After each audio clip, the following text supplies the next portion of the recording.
Minecraft. A game where you mine and craft. I watched the Minecraft movie recently, and I tell you, it was pretty good. I liked it. But I needed more Minecraft in my veins, and the Minecraft meal at McDonald's was not enough. So there was only one option: play Minecraft. And I did. I made a Minecraft server with some friends, named some animals. My one friend made a really bad house. And overall, it was a great experience, but it still wasn't enough for me. I needed something more. So, here I am now. I'm gonna beat Minecraft with a Guitar Hero controller. Why a Guitar Hero controller? Well, it's simple. I felt like it. So, first, we need a Guitar Hero controller.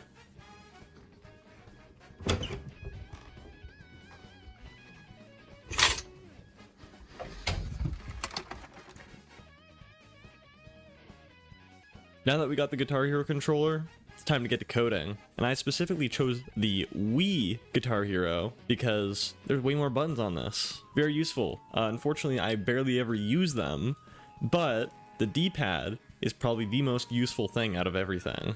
Welcome to code, where I have slammed my fingers on my keyboard until I came up with this. You'll see here that I have the main buttons for the keyboard, for moving around and going in my inventory. Then right around here we have my clicking in general buttons that I'm going to remap in the game, my jumping, and the speed of the camera, which is directed by the D-pad. And unfortunately, it took me around an hour to figure out this. Why did it take me an hour? I have no idea, but ChatGPT, my beloved, came in clutch for me once again. And lastly, we have our whammy bar. And I'm not sure why I never fixed this, but I didn't.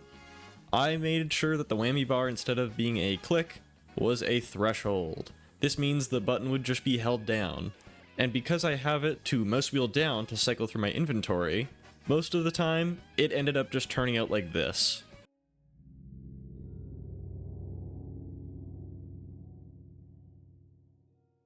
Yes, this would take up minutes of my time, just to cycle to the one thing I needed.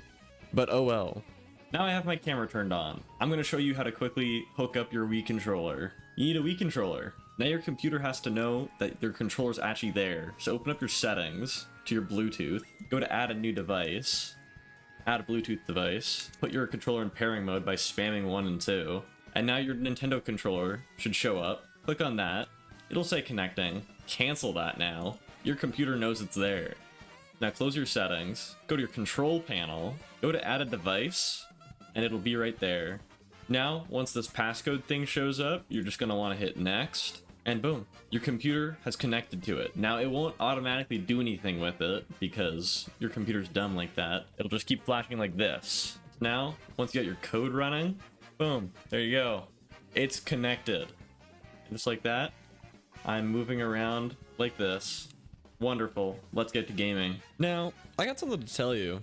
This isn't actually my first time doing this. While this playthrough is my first full one, my original playthrough of this, where I collected wood, mined a little bit, and got some iron, and died a couple times, it turns out that I never pressed the start recording button. So here we are, in the new world. But I'll tell you, I learned quite a few things from that first run, including that I am as helpless as a piece of garbage on the side of the road. Not only this, but caves are one of the most dangerous places in the world, and so you will most likely find myself strip mining most of the time. But anyway, after getting some wood, I make a wooden pickaxe, mine some stone, make some stone tools, and immediately get to strip mining, where I find some iron. Then I quickly make an iron pickaxe and iron chestplate for some protection. Then mine some gold, because I think it's going to be useful in the future, and definitely won't be useless. That's bedrock. Yes it is, which means you're too low and you gotta go up higher. And after mining and hearing some spider sounds, I come across a spider spawner, in which I kill my first mob. Yeah! Oh yeah, that is a spawner. Yes it is, so put some torches on the mob spawner, and decide to just leave it alone. Then after mining for a little bit longer, I find some diamonds. And somehow, about 5 seconds later, I find diamonds again. But after this I had a genius idea. I need a bow to kill the ender dragon. So of course, I'm going to kill some more spiders in order to get the string that I need. And after that, I decide to leave my mine. But the mines always call for me. And don't worry, they will be back. After emerging from the cave, I immediately think, yes, it's day, so I am completely safe. No, of course not. Why would it be safe? It's raining. And that means mobs. And after escaping at roughly a snail's pace, I decide to find new pastures. Oh hey, new pastures. But what's that? A village? That's right, it's a village. Wonderful. Not only can I get as much food as I want here, but also all the labor I would ever need. And after quickly gathering some hay bales, I decide to occupy this home. After quickly getting my base set up, I decide to make a bow.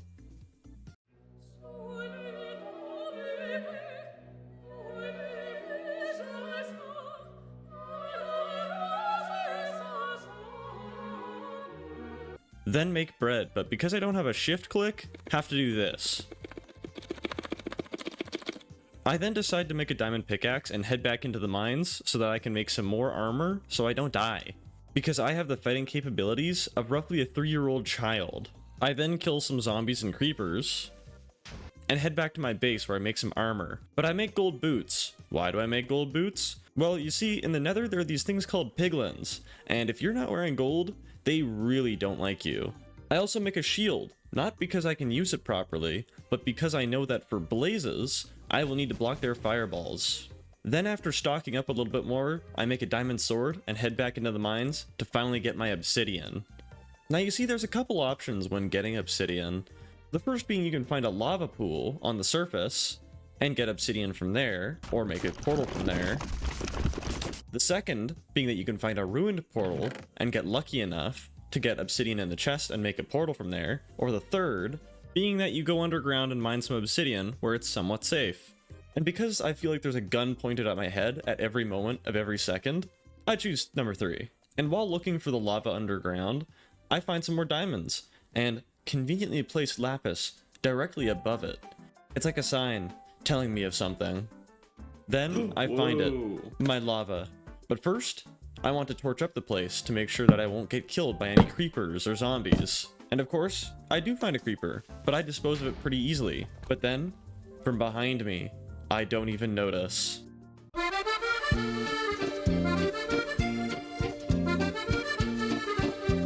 Yeah, a creeper just dropped from above, and I am on 1 heart. And after soiling my britches, I finally mined that obsidian,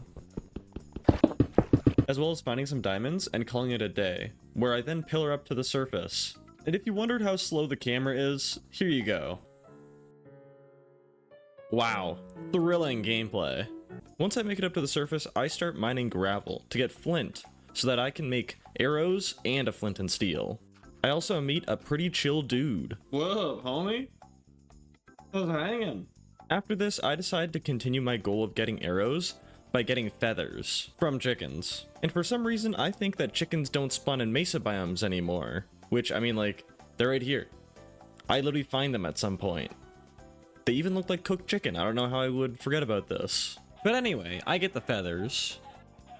Chickens do spawn here? Yes, they do. And you're dumb for not knowing this. And once I get back to base, I decide to use my recently acquired enchanting table to enchant my diamond sword.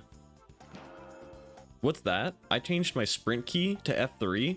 Why did I do that? Well, this whole time, I've had no idea what level I've been on when I've been mining, or where my base is. I decided that double tapping forward is a much better idea, and switching that key to F3 will help me know where I am in the Nether. I then test the button and get a little bit too excited. Coordinates! And make the portal and then go through, where I find myself in the Nether. And it just so happens that when I enter the Nether, there's already someone in there. Look, the villager. What are you doing here? Anyway, I open my coordinate menu and launch myself out of my chair so that I can write down the coordinates to my portal so that I won't get lost. Then I head off in a random direction to find the Nether fortress. And you can see my cat behind me. Hello there. And after trekking through the wild caves, the overgrown forests, building my way through, and mining even more, I come across it. Oh. It's the fortress. Okay. is just in a random corner for some reason. But hey, there's blazes here. Very convenient for me. And also quite dangerous. Move! You stupid zombie piglin! And after a zombie piglin getting in my way and basically almost giving me a death sentence, I make a tactical retreat in order to heal up a little bit. Oh my god. But now it's blaze rod time.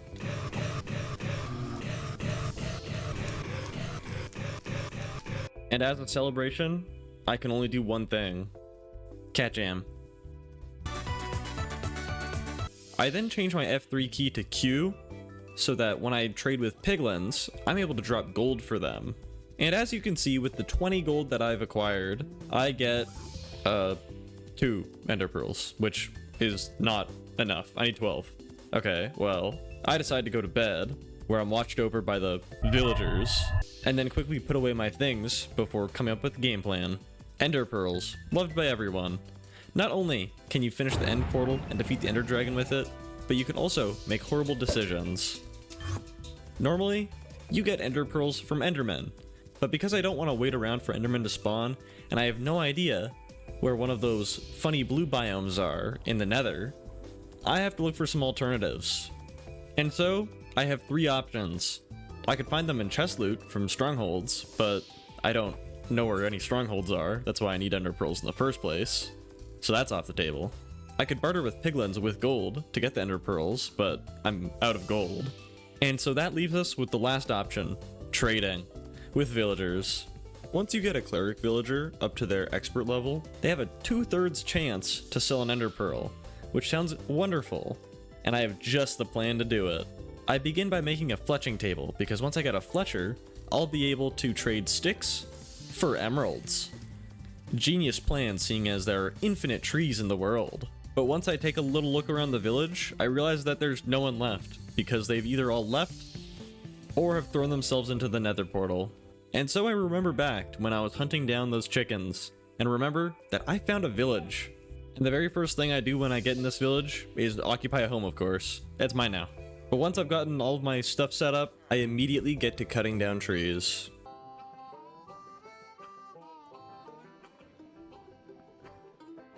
Once I've collected my logs, I change my Q button to left shift, which I don't know why I did not do that sooner.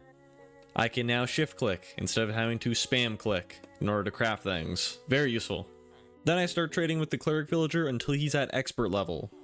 And it turns out that I hit the 1 in 3 chance. I did not get the ender pearls. And so I ethically removed the villager from this plane of existence.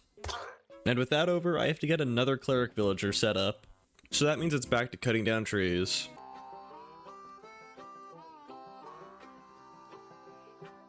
Once I get all the wood I need, I trade with the Fletcher to get all the emeralds that I need for the cleric villager. And it turns out that I didn't get it. After all this time I've spent, all this effort, I just can't seem to get. Oh wait, no, I did. Yes! Never mind. Yes! I got it. We're good. So now I quickly get those ender pearls, turn them into ender eyes, and get some more flint for arrows, of course, as well as trading with the villager to get more arrows. Then I head off in search of new horizons. I come across all sorts of lands, including a mountain plain. But once I get over this mountainscape, something horrible is waiting for me here. Oh my god. We're good. Yeah, I'm gonna be honest, it probably was not the smartest idea to just jump off of a mountain without thinking. But I survived, just like when I was shot by a low caliber bullet, right through my frontal lobe. Thanks a lot, Brian. So we continue our search until we mine down and find the stronghold. After mining the silverfish spawner, I dummy-proofed the place and set up base camp to get ready for my final battle. So I quickly enchant all my things and insert the Eyes of Ender. And with everything prepped, it's time for the final battle.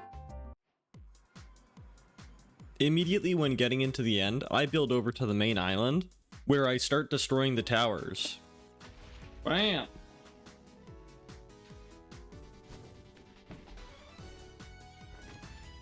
And upon trying to destroy this tower, the dragon flings me into the air and I die. Which shouldn't be a problem. I'll just go get my stuff and then start attacking him again. But oh wait, I will not be doing that. The dragon actually flung off my bow into the void. Thank you, dragon. Very cool. Instead, I now have to tower up and destroy all the towers manually, and then beat the dragon to death. So I go up and destroy some of the towers. I'm not gonna lie to you, this was probably the worst dragon fight I've ever had. Not only was the dragon super aggressive, but it insisted on launching me off of everything constantly, and spitting its projectiles at me too. And in this case, I very much so felt like Kirby. But just like Kirby, I will hit rock bottom. But then, all of a sudden, I will turn into a black hole and destroy everything. But before that, we still have more towers to destroy. And on the very last tower, I get knocked off not once, but twice, until finally making it to the top and destroying the last crystal. I then spend the last of my time waiting at the center for the dragon to perch and kill it. In this case, I felt like I was at a bus stop, just waiting for something to happen. And finally, I killed the dragon. Oh, I then had this to say, get this thing away from me. and then proceeded to turn into a deranged lunatic that you might find in the zoo. But with that, it's over. I'd like to thank you for watching. And maybe, just maybe, I'll do another run like this, but in a different game. So if you'd like to see me play a different game with a different controller, or just a different way of playing it in general, let me know down below. And don't forget to subscribe, because my pain is your entertainment. Goodbye.